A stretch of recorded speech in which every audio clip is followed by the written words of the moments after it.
Hi. Last time we introduced heat in the context of energy conservation and the first law of thermodynamics.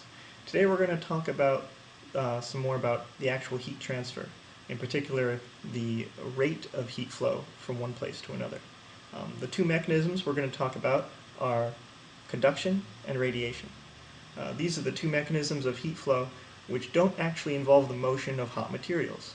Energy goes from one place to another, but all the matter actually stays put. Today's video is going to be a little bit more qualitative than normal. I'll just be presenting the equations, maybe some motivation and an example, but without really any derivations. Alright, so here we go. The most basic and well-known rule of heat transfer is that heat flows from hot to cold. To be more precise, if a hot object is brought into thermal contact with a cold object, then heat will flow from the hot object to the cold object.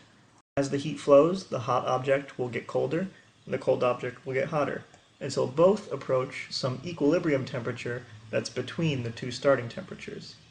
This final state, where the two objects have the same temperature, is called thermal equilibrium. Thermal contact can occur in many ways. The two types that we're going to study in this video are conduction and radiation. First, we consider conduction, which is heat flow that occurs when two objects of differing temperatures are physically touching each other. Our specific setup for conduction will be two objects which are connected by a conducting rod. You can think of the heat flowing down this rod like water flowing through a pipe. The rate of heat flow, which is the heat flow per unit time, depends on the properties of the rod and the objects. First, the rate of heat flow is proportional to the difference in temperatures between the hot object and the cold object. The bigger the difference in temperatures, the faster the heat flow. Drawing on the water flowing through a pipe analogy, the rate of heat flow is also proportional to the cross-sectional area A of the rod. In a moment we'll explain why it's inversely proportional to the length of the rod. Finally, depending on the material the rod is made of, there is a thermal conductivity constant K. Another useful analogy for developing intuition besides the water flowing through a pipe is an object sliding down a ramp. The difference in temperatures corresponds to the height of the ramp, and the length of the rod corresponds to the length of the base of the ramp. A steeper ramp is easier to slide down. Finally, the cross-sectional area is like the size of the object which is sliding. We can get a lot of mileage out of the equation by considering our objects being connected by two rods, possibly with different properties. The first section of rod is labeled with quantity subscript 1, while the second section is labeled subscript 2. The key physical ingredient is that the total amount of heat per unit time flowing through each of the rods is the same. This is easiest to understand through the water in the pipe analogy. If the total amount of water flowing through the green pipe is not the same as the total amount flowing through the orange pipe, then that means either water is leaking out somewhere or it's building up somewhere, and we don't want either of those. So we use the heat conduction equation on the two pipes separately and set dq dt's equal to each other. Here I'm denoting the temperature at the junction between the two pipes by T. This is a very general sort of setup, and we're going to extract some information out of special cases. First, we'll consider two rods which are exactly the same except for their length, and second we'll consider two rods which are exactly the same except for the materials they're made out of. That is, they'll have different thermal conductivities. The first example, where one of the rods has length x and the other has length L minus x, is really just a setup which allows us to solve for the temperature as a function of position along a single rod.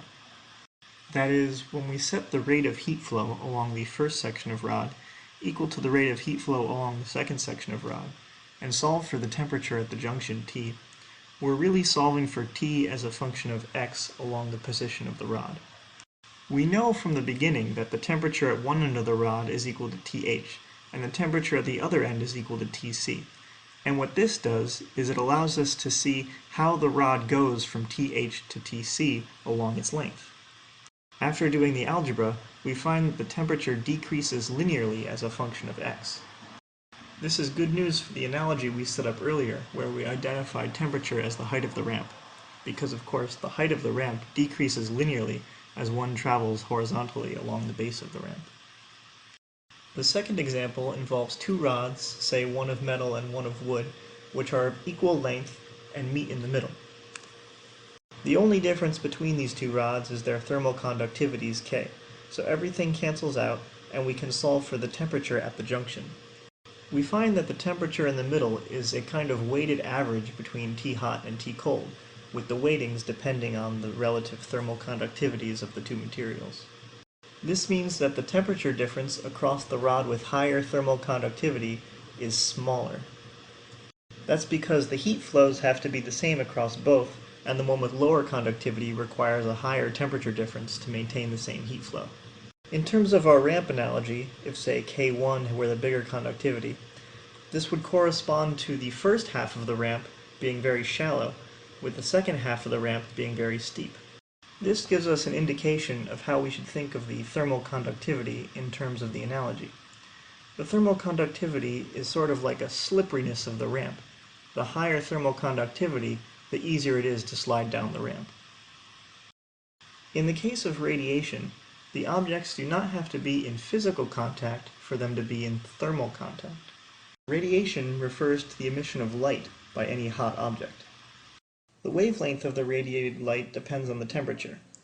A warm oven will emit mostly in the infrared. Hot coals begin to emit in the visible light, and something really hot like the sun can emit UV rays. Right now we're more interested in the total amount of radiated energy, which also depends on the temperature. The emitted energy per unit time, the power, follows the Stefan-Boltzmann law. This law says that the power is proportional to temperature to the fourth. That's a very strong temperature dependence.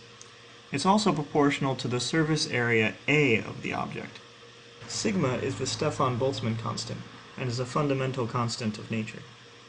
Finally, the emissivity is a dimensionless number between 0 and 1 which depends on the object.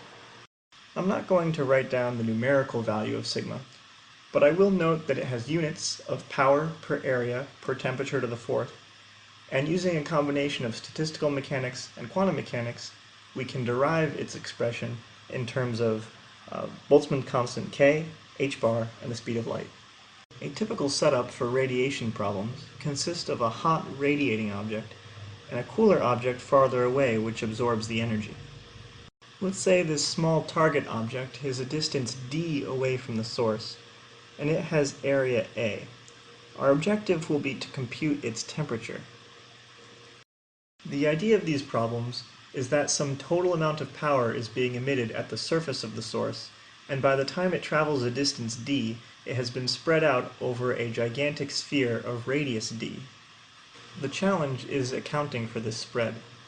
As a particular example, let's take our source to be the sun, d to be the distance from the Earth to the sun, and our object to be the Earth.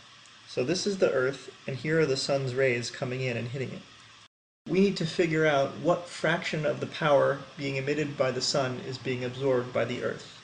The Earth is sitting on a gigantic spherical shell, here denoted by the dotted line, which is a distance d from the sun. The total surface area of this shell is 4 pi times d squared.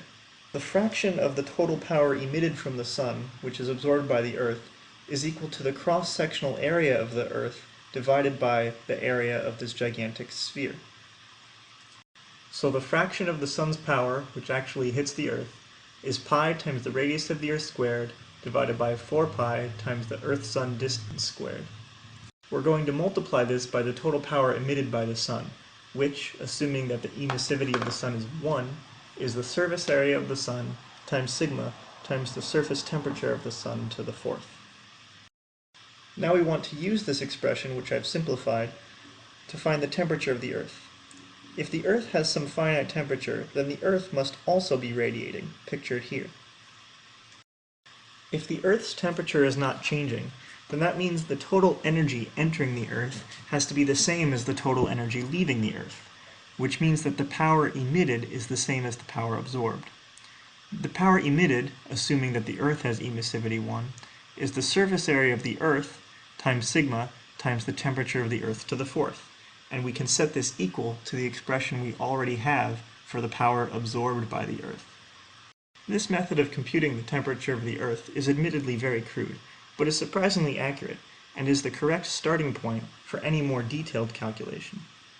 Most of the factors cancel out of this equation, And when we solve it, we find a very simple relationship between the temperature of the Earth and the temperature of the Sun.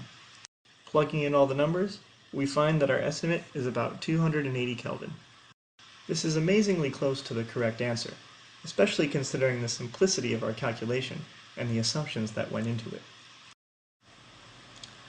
Okay, that's how heat transfer works.